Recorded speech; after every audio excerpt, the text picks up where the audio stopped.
lived in Massachusetts for a while. I felt such a resemblance with the environment and these private little museums where we spent a lot of Sundays. And I thought the cinematography was very interesting as a way of bringing forward this the feeling of this environment. But I wanted to ask you why your thoughts behind the cinematography and the way that it's sort of boxed in the characters, where the top of the images were always very close to the heads and sort of very contrary to a more usual grand landscape idea of how to portray America. So if you could tell us something about your thoughts on the cinematography and the imagery of the film in relation to the environment that it portrays. Sure. Well, a cinematographer, a longtime partner, Chris Blauvelt, who really takes any idea you have and makes it just more than you thought it could be. Well, it's hard to kind of think of it as a whole, trying to think what the beginning strategy was. Well, I think it's mixed in with the landscape of the first location I had was the IMP building of the outside of the museum, which is actually a library. It's quite a modest building. It's like a brick, sort of brutalist, clean lines. And as I was mentioning with the dove paintings, you just kind of want all things to fit the scope of the world and the scope of Mooney's neighborhood. And even his really frame of mind that is not that expansive, that's like around himself a little bit. So I don't know, those are the sort of starting things. And then, I don't know, you're just like working in the space you have and trying to figure out, it's all time and space. I guess that's what filmmaking is, right? And figuring out how to make those things work together. But yeah,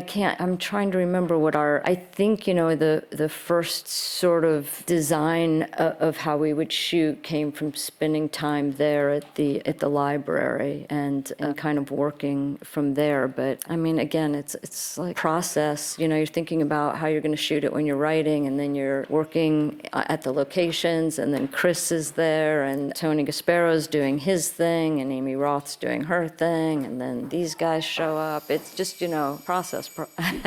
And so it's, it's like rowing thing as you go.